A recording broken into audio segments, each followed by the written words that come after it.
और चलिए अब रुक करेंगे बड़ी खबर का और सियासी जगत का रुक करेंगे। कर्नाटक सरकार बनने के बाद अब खींचतान शुरू, कांग्रेस की मुश्किलें बढ़ सकती हैं। मुख्यमंत्री पद को लेकर खींचतान, सिद्धारमैया और शिव कुमार गुट की टिप्पणियां अलग अलग हैं। पाटिल और डीके सतीश की टिप्पणी ने मुश्किल बढ़ा दी है। ऐसे में आने वाले समय में इसका क्या नतीजा होगा ये तो देखना होगा। फिलहाल सरकार बन चुकी है, मुख्यमंत्री और उप मुख्यमंत्री पद की शपथ ली जा चुकी है। ऐसे में अब अलग अलग टिप्पणियों के क्या मायने हैं। पाटिल और डीके सतीश की टिप्पणी अलग अलग है जिसने मुश्किलें बढ़ा दी हैं। तो देखिए अब जो सवाल था वो यही था कि जो शीर्ष नेतृत्व है, जो प्रतिनिधि हैं, वो तो मान गए हैं, लेकिन उनके समर्थकों में क्या उस तरह का समन्वय वो बना पाएंगे? क्या समर्थकों को समझाया जाएगा? क्या वो मान जाएंगे? क्या वो खुशी खुशी इस फैसले को एक्सेप्ट कर लेंगे? क्या हाईकमान के साथ उनकी भी सहमति होगी? ये तमाम सवाल सबके जहन में थे और वही फूट एक बार फिर से निकलकर सामने आ रही है। सिद्धारमैया और शिव कुमार गुट की टिप्पणियां अलग अलग हैं। पाटिल और डीके सतीश की टिप्पणी ने पार्टी की मुश्किलें बढ़ा दी हैं। देखिए, बहुत साल बाद कांग्रेस को ये मैंडेट मिला है। इस मैंडेट की कद्र और कीमत को कांग्रेस अच्छे तरीके से समझती है और यही कारण भी है कि कांग्रेस इस पूरे मामले में कोई बवाल चाहती नहीं थी। हमने देखा कि किस तरह से मैराथन बैठकें हुई हैं हर गुट के साथ, क्योंकि किसी भी गुट की नाराजगी को कांग्रेस इस वक्त झेलने की स्थिति में नहीं है।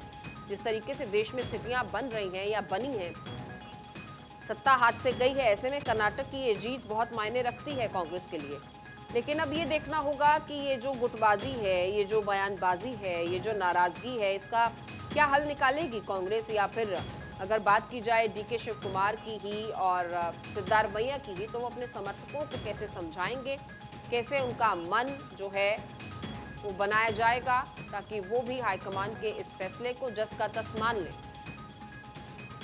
तो सवाल तो यही है कि समर्थकों को कैसे समझाया जाएगा, क्योंकि समर्थक ही ग्राउंड से आपकी पार्टी को मजबूत करते हैं, वही पार्टी की असली ताकत होते हैं। पार्टी को बनाने, बिगाड़ने और गिराने वाले भी ये समर्थक ही होते हैं, ये कार्यकर्ता ही होते हैं। ऐसे में अगर कार्यकर्ताओं में ही समन्वय की स्थिति नहीं है, वही संतुष्ट नहीं है, तो आगे आने वाले समय में इसका क्या नतीजा पार्टी को भुगतना होगा? या फिर कार्यकर्ताओं को समझा लिया जाएगा, कोई बैठकें होंगी या रैलियां होंगी तो उन्हें समझाया जाएगा? ये सवाल कई हैं, लेकिन इसका जवाब कब मिलेगा? कांग्रेस का हाईकमान क्या इस पर कुछ टिप्पणी करेगा, या फिर इन चीज़ों को यहीं रोकने में कामयाब रहेगा हाईकमान, या फिर डीके शिव कुमार या सिद्धारमैया? ये ज़रूर देखने वाली बात रहेगी।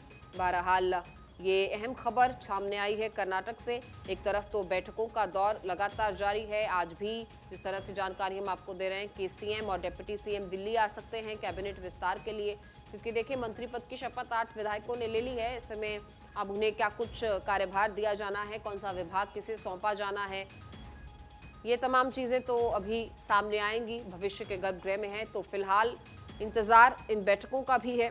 और आज क्या इस मसले पर भी चर्चा होगी? क्या समर्थकों को समझाने को लेकर भी कुछ बातचीत होगी इन तमाम नेताओं से? ये भी अहम रहेगा, क्योंकि आज सोनिया गांधी और मल्लिकार्जुन खड़गे से डीके शिव कुमार और सिद्धारमैया की बैठक है।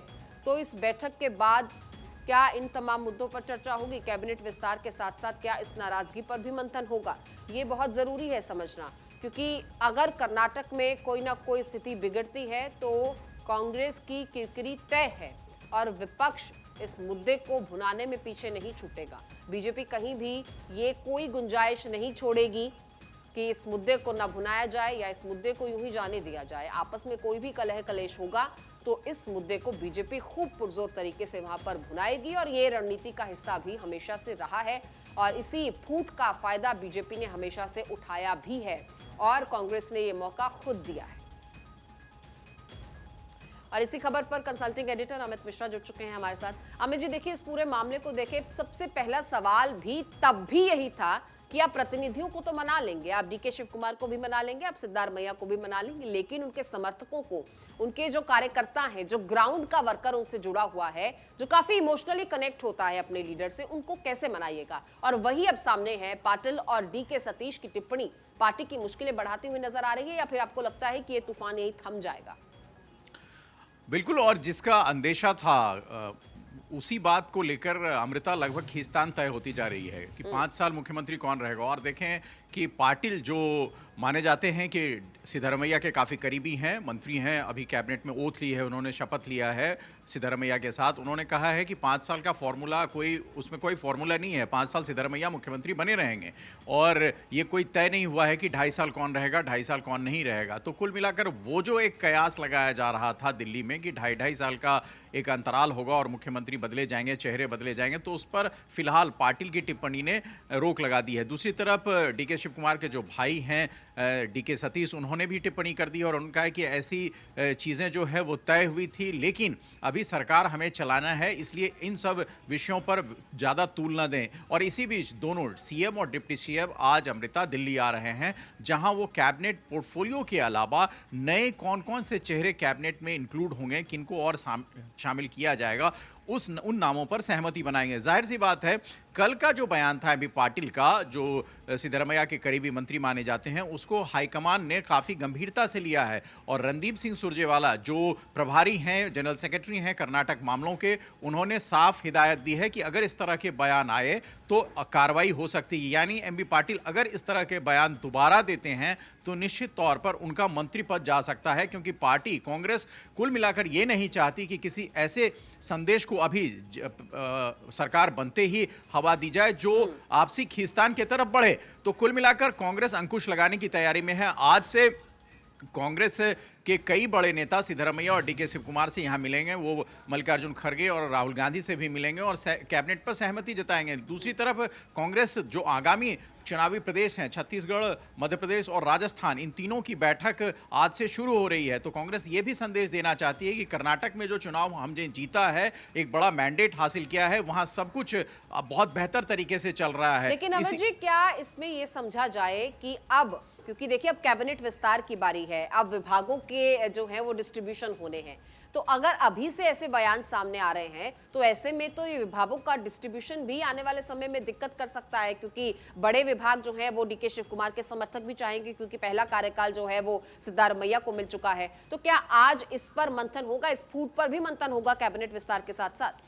बिल्कुल, और मैंने आपको जैसा पहले ही जिक्र किया कि रणदीप सिंह सुरजेवाला ने इस विषय में काफ़ी गंभीरता से एमबी पाटिल के बयान को लिया है और यही नहीं, केसी वेणुगोपाल जो संगठन महासचिव हैं, उन्होंने भी कहा है कि इस तरह के बयान और इस तरह की टिप्पणी जो है वो बर्दाश्त नहीं की जाएगी। ये पार्टी में कौन कैसे डिसीजन, क्योंकि एमबी पाटिल वहाँ नहीं थे, जाहिर सी बात है जो डिसीजन हुआ है उस डिसीजन के वक्त राहुल गांधी के साथ साथ मल्लिकार्जुन खड़गे जो कांग्रेस के अध्यक्ष हैं और उसके अलावा डीके शिव कुमार और सिद्धरमैया और वेणुगोपाल और रणदीप सिंह सुरजेवाला थे मौजूद। तो ऐसे में किसी एक व्यक्ति के पास ऐसी सूचना तो जा ही नहीं सकती। दूसरी तरफ जो कर्नाटक में विभागों का आपने जिक्र किया कि मंत्रियों कौन कौन से विभाग दिए जाएंगे, उन विभागों में ज्यादा विभाग जो हैं वो डीके शिव कुमार के पास और डीके शिव कुमार के लॉयलिस्टों के पास रहेंगे, ये तय हो गया है और अब आज जाकर उन पर मुहर लग जाएगी। अमृता, बिल्कुल, बहुत शुक्रिया आपका इस पूरी जानकारी के लिए, धन्यवाद।